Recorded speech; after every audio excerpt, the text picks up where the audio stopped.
Hola, este es el segundo video en el tema de la soledad y voy a hablar sobre qué te hace difícil enfrentar la soledad. Recordemos que hay personas que se la pasan muy bien solas porque no necesitan socializar tanto como otras. Entonces aquí me voy a referir principalmente a quienes evitan la soledad a toda costa, le temen y sufren estando solos. Además de lo mencionado en el video anterior, en el primer video de la soledad, sobre el prejuicio social que existe en nuestra cultura occidental frente a la soledad, es decir, el que nos lleve a mirar con extrañeza a quien decide vivir y permanecer solo, también hay aspectos históricos y familiares que marcan a cada persona en la forma como va a enfrentar la soledad. Por ejemplo, algo que te puedes preguntar es qué concepto había en tu familia y en tu entorno más cercano sobre la soledad. ¿Se le veía como algo positivo o como algo miedoso que hay que evitar, que es dañino, etcétera? Otro aspecto es que en la primera infancia, cuando llegamos al mundo y somos unos bebés, dependemos 100% de los adultos que están a nuestro alrededor, sean padres u otros cuidadores. Porque cuando somos bebés no somos autónomos, no tenemos la capacidad de sobrevivir por sí mismos. Entonces todo lo que suceda en esos primeros días, meses e incluso años van a dejar unas huellas muy importantes tanto a nivel corporal como emocional, incluso a nivel neuronal, que el bebé no va a tener de manera consciente, sino que se van a quedar en su inconsciente porque él todavía no tiene desarrollada la capacidad racional que le permite nombrar, analizar, entender qué sucede. Y van a ser improntas que van a marcar la forma como nos vamos a vincular posteriormente en la vida.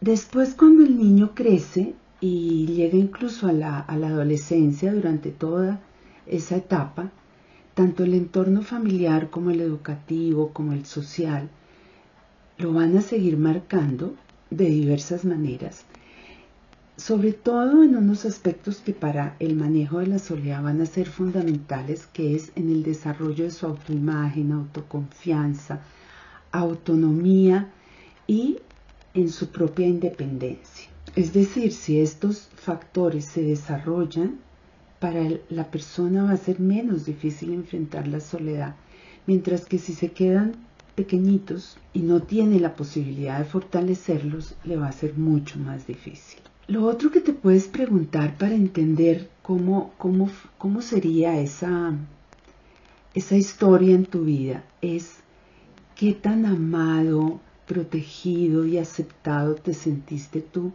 en esos primeros años de vida, incluso hasta llegar a la adolescencia. Sé que esto es una mirada muy gruesa, pero te puede ayudar para entender. Entonces, si tu respuesta tiende a ser positiva en qué tan amado, protegido y aceptado te sentiste, es muy probable que hayas construido los pilares para una autoestima sana y que tengas poca necesidad de aprobación externa, lo cual te hace poco vulnerable a la dependencia de otros y muy probablemente te va a facilitar el establecer relaciones sociales de una manera armónica con lo que tú eres y con tus propios valores.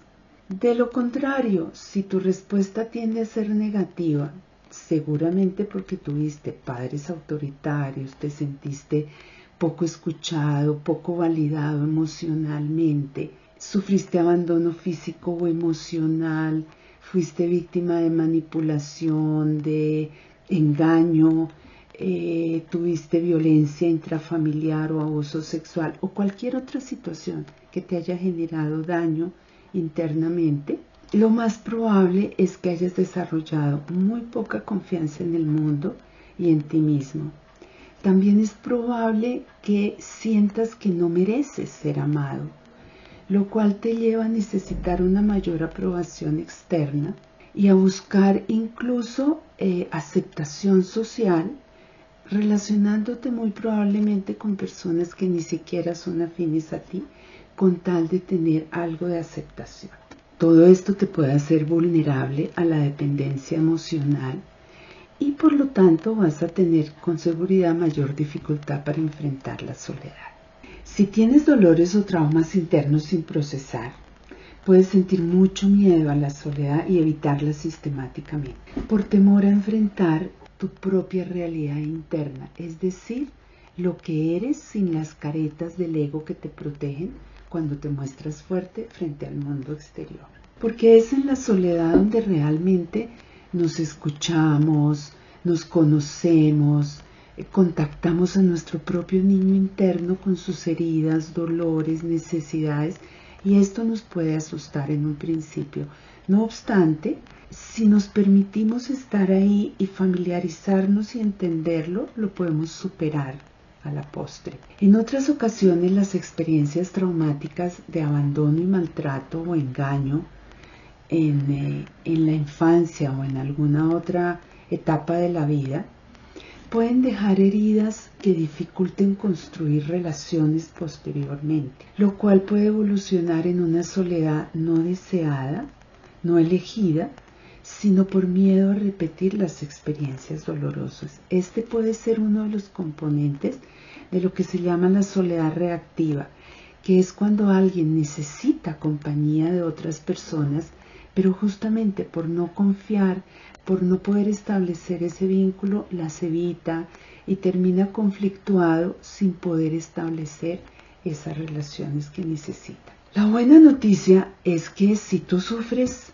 o padeces alguna de estas situaciones o has tenido en tu historia alguna de estas situaciones, no eres la única persona con dolores y heridas emocionales. Todos las hemos tenido en algún momento de la vida.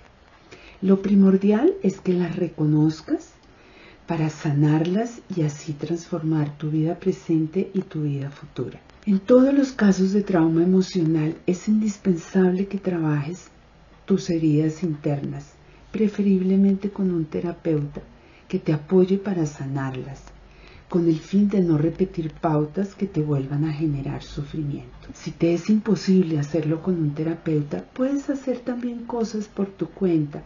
Por ejemplo, puedes practicar meditación o mindfulness con un maestro o en una escuela reconocidas.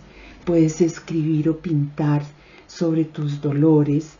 También puedes hablarlo con alguien que sea de tu entera confianza, que te escuche validándote sin juzgarte. Y en cualquiera de estas últimas tres opciones de escribir, pintar o hablarlo con alguien, el objetivo sería que tú puedas ampliar tu mirada sobre la situación que te hizo daño, entender esa situación desde quien te hizo daño, ojalá perdonarlo y finalmente visualizar tus propios recursos para continuar con una vida que te permita soltar esos dolores pasados y quedar libre. Si logras verbalizar con alguien que valide tu experiencia y te ayude a diferenciar entre la persona que te hizo daño y el resto del mundo, muy seguramente vas a lograr no generalizar esa experiencia de daño y vas a recuperar confianza en ti y en muchas otras personas. Recuerda que la relación más importante de tu vida es contigo mismo y la forma como tú te relaciones con tu soledad te puede ilustrar mucho de la forma como te relacionas contigo. Por ejemplo, puede que te evadas a ti mismo de la misma manera como evades tu soledad.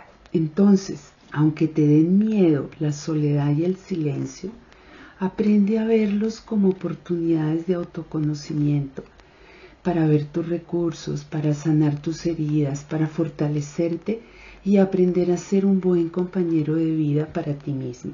Esto te permitirá ganar confianza en ti y en el mundo, depender menos de la aprobación externa y ser mucho más autónomo en tu vida sin poner tu felicidad en manos de otros. Quiero cerrar este video con una frase de John Perish, que es un escritor español, que dice: la soledad no es ausencia de compañía, sino la incapacidad de encontrar esa compañía dentro de uno mismo. Si este video te gustó y crees que puede ser útil para otras personas, compártelo, dale like y te invito a suscribirte a mi canal de YouTube y a activar la campanita para cuando saquemos nuevos contenidos. Un abrazo y hasta pronto.